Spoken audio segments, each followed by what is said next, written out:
From KCRW and KCRW.com, I'm Evan Kleinman, and this is Good Food. Tired of the same old beef burger? Well, I've got some other ideas for you today on the show. Remember when Woody Allen ordered alfalfa and mashed yeast in Annie Hall? We'll revisit the Source restaurant. What it was like to be Michael Jackson's personal chef. But first, let's head to the Santa Monica Farmers Market to see what's in season this glorious week in Southern California. A plate of alfalfa and mashed yeast. Remember the Source restaurant on Sunset Boulevard? If you remember, you're old like me. Hear about it next. Take KCRW with you on one of our smartphone apps. Available for the iPhone, Android, and BlackBerry. You can stream KCRW live, listen to podcasts, and all our news and music streams. Learn more and download at kcrw.com/apps. Welcome back to Good Food. In 1970, I was just graduating from high school. I was a hippie kid from Silver Lake, and Nirvana, for me and my friends, was hitchhiking down Sunset Boulevard to end up at the Source for an aware salad filled with sprouts and nuts covered with their famous dressing. The Source was everything that was shiny and new. It was hippiedom writ large with an overlay of celebrity cachet. It's also where Diane Keaton meets Woody Allen for lunch in Annie Hall. Remember this scene? I'm gonna have the alfalfa sprouts and a plate of mashed yeast.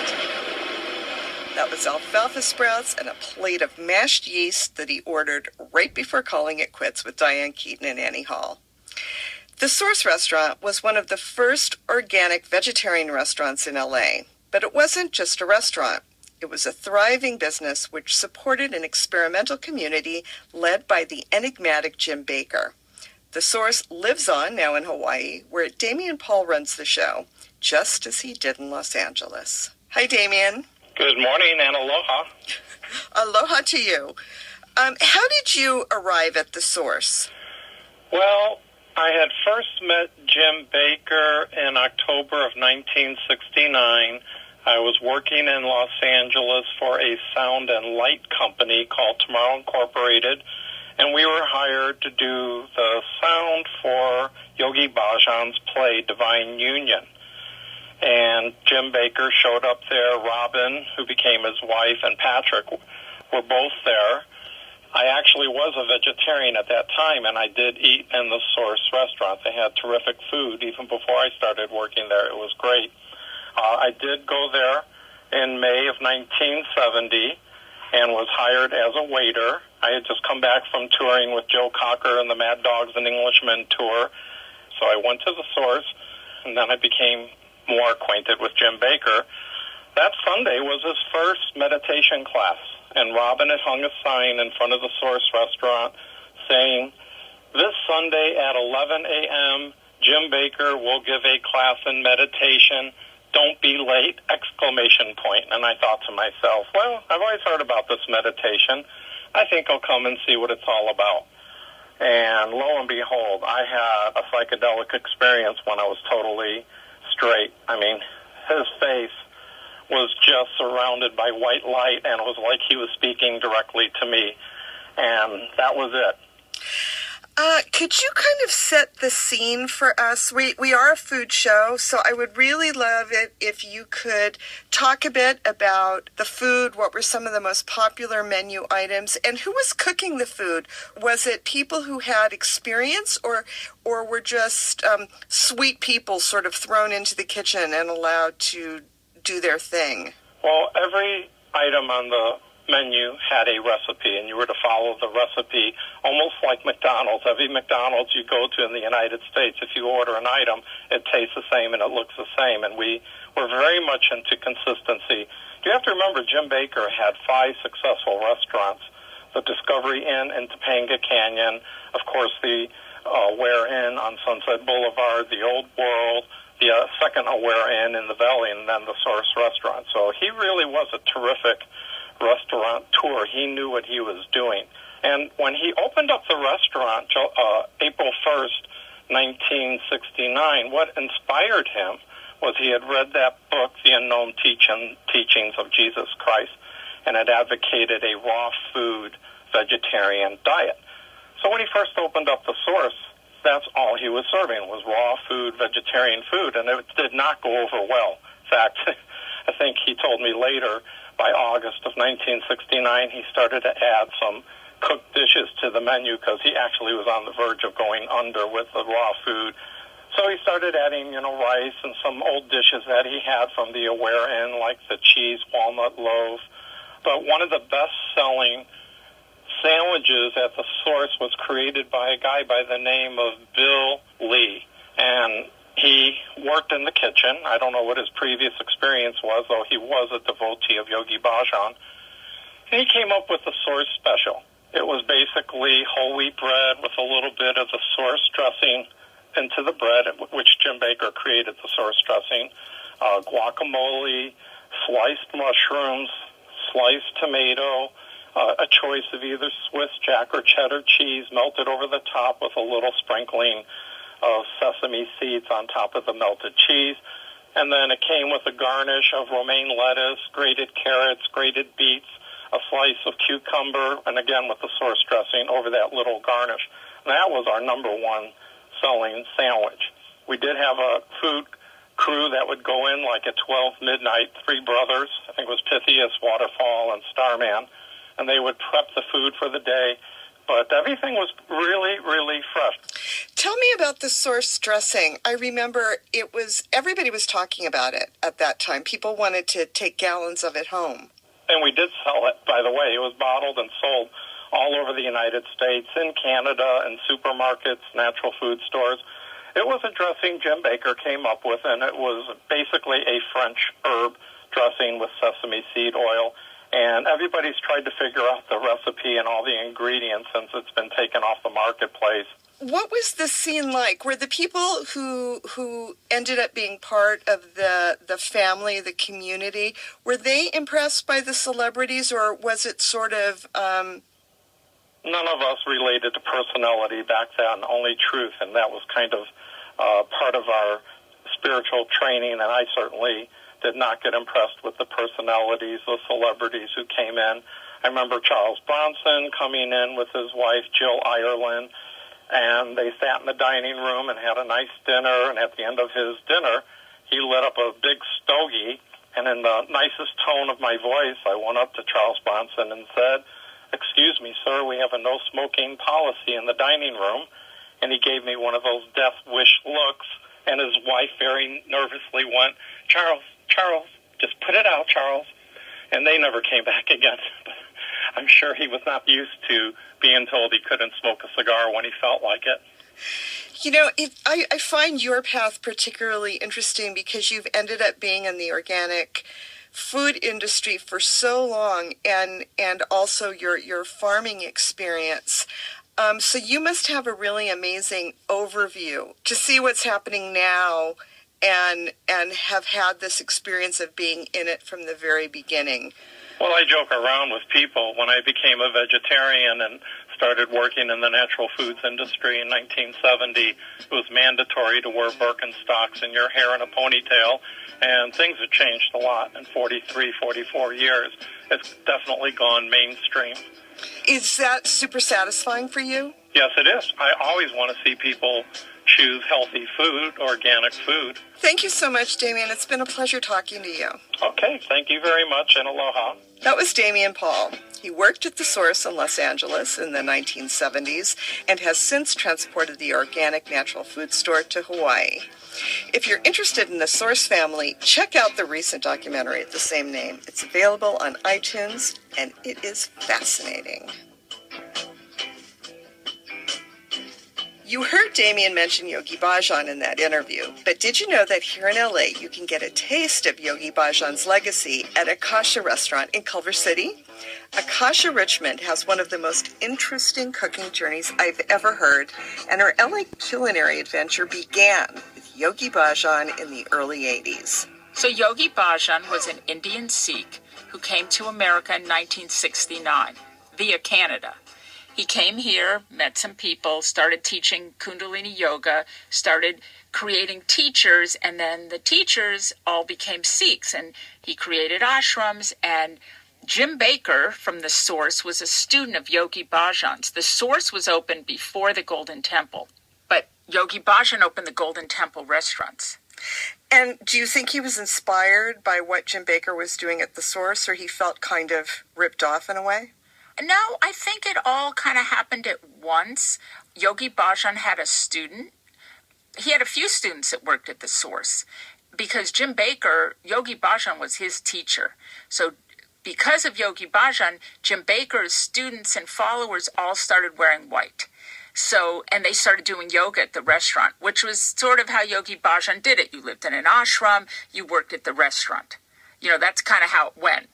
And that's how I started. I moved into an ashram, and I liked to cook. I didn't think it was going to be a career. I went to work there. I thought it was the funnest thing I ever did in my life. Set the scene for us. You're at the ashram. You're cooking at Golden Temple. Where is Golden Temple? What does it look like? Golden Temple was on 3rd and Fairfax. I wouldn't say hippie. I would say more ashram-ish, you know, with pictures of the Golden Temple in India and very calm. And, you know, I went to work there for fun. Unfortunately, most of the people that they sent to work there, I called them the rejects. I mean, they, you know, somebody would come into the ashram, they're getting off of drugs, they're spaced out. Oh, send them to the Golden Temple. So I would have people working for me that just kind of stared at me all day. It was a little bit of a kitchen/rehab center. So Golden Temple was in that space at 3rd and Fairfax that can't seem to stick now. It keeps switching over. On the southwest corner. And he predicted, and we all thought he was crazy because we hated the location, one day this location is going to be a gold mine. This is going to be a great area. I mean, look at it now with the Grove across the street. Was he deeply involved in the food? He was deeply involved in the food because a lot of the original recipes, like the yogi tea, the mung beans and rice, all came from him. He brought typical Indian recipes, and then he did his twist. He was very into what I would call medicinal cuisine, but it tasted delicious. But he liked, remember, he was getting people off of drugs and teaching them yoga. So the food was very intense. A lot of onions, a lot of garlic, a lot of chilies, a lot of ginger, a lot of turmeric. A lot of the things that we're eating now to be healthy, he used back then. How long did you stay? About 15 years. Not at the Golden Temple, but I, you know, studied yoga with him for a long time. And I used to cook with him sometimes. He was the kind of person that would call you at 2 in the morning and say, hey, I'm hungry. Can you come make me some eggplant pakoras? And I cooked with him and I cooked with his wife, and that's how I learned Indian cooking. So when it was time for you to leave the Golden Temple, what did you do? Well, let's see. I was making about $4.25 an hour. I remember this. I think that was minimum wage. And Michael Jackson used to eat in the Golden Temple every day. And I don't know if you know Monty Nile. He had Monty's Bakery. Now he has Sweet Bar Bakery in Northern California. We used to take care of Michael Jackson. And Monty went on the first tour with him and started cooking for him as his private chef. And then Michael called me and he wanted me to come cater some parties for him. And Monty stopped working for Michael, so I took that job over part-time. And realized, well, this is a lot more lucrative than the Golden Temple. And so that's how I became a private chef and went on from Michael Jackson to other people. How long did you work for Michael? 14 years. So I met Michael before Thriller, which I think was 82. I get the years mixed up, but I mean, I met him early on. And right when Thriller peaked, I was, you know, his chef. And that was just crazy and fun because I did all the tours with him. I did the Bad Tour and the History Tour, and it was like being with the Beatles. Did you work out of an RV?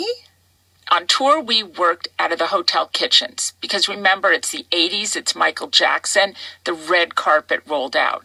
You got into a city, they picked you up, the chef would take you to the fish market, the farmer's market. You gave them a list, you know, you had everything you needed, and I worked right out of the hotel kitchen. Wow. It was a ride. I bet. It was a ride. And he was fun. He was really fun. And when you left Michael, who did you start working for? You know, after I left Michael, I couldn't work as a private chef anymore. There was nowhere to go after that. So, yeah, it was great. And I still use some of those yogi bhajan recipes at Akasha. Like what? Well, we make, chai in our, in the cafe. And I put the mung beans and rice on the menu, sort of as an ode to him. And I thought, well, let's see if they sell. And of course they sell like crazy because they're vegan and everybody loves them. And I still do Indian specials from time to time.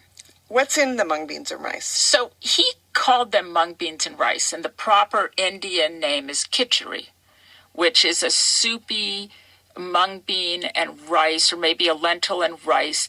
I call it almost like a risotto/risotto stew. But his recipe is very yogi bhajanized because he added, a lot of chilies and a lot of onions and a lot of ginger and a lot of garlic. In India, a lot of times it's made for little children. So there's no spices added. And it's great, like if, you're sick, to make a really soupy version of mung beans and rice and eat it almost like a soup. But he taught me to make it, more potent and strong. And it's just a great vegan dish. It has a lot of protein. It really works today with how people are eating today. You talk about having the mung beans and rice on the menu as an ode to Yogi Bhajan. Do you have a culinary ode to Michael? I do. Michael's favorite dish, if I had to pick one, was New Mexican red chili enchiladas. Now, they're not on the menu, but we always make them on his birthday. I make them on the anniversary of his death. There's Japanese fans that come to eat at the restaurant on certain days. If there's like a show in Vegas, that Cirque du Soleil show that was about Michael with his music, I had 2 groups of 20 Japanese fans every night. And they brought their guidebooks from Japan in, where it lists me as one of the Michael Jackson stops in the USA. You know how you buy a guidebook to Italy and it tells you where to go? I'm in the guidebook with a picture of the restaurant. And they come in and they go, Akasha-san, Akasha-san.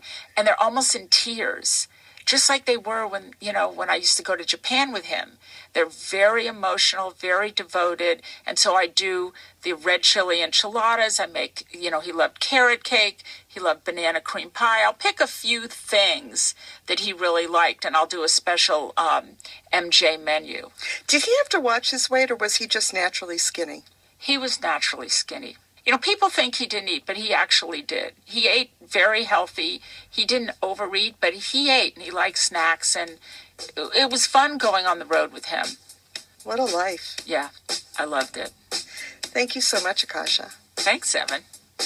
That was Akasha Richmond, chef and owner of Akasha Restaurant in Culver City. We've been talking about her adventures cooking for Yogi Bhajan and Michael Jackson.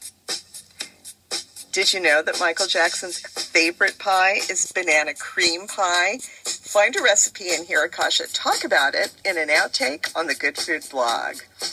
And speaking of pie, registration is now open for KCRW's 5th annual Good Food Pie Contest. It's Saturday, September 7th at LACMA. Go to kcrw.com/pie to enter in one of 7 categories. Up next, I've got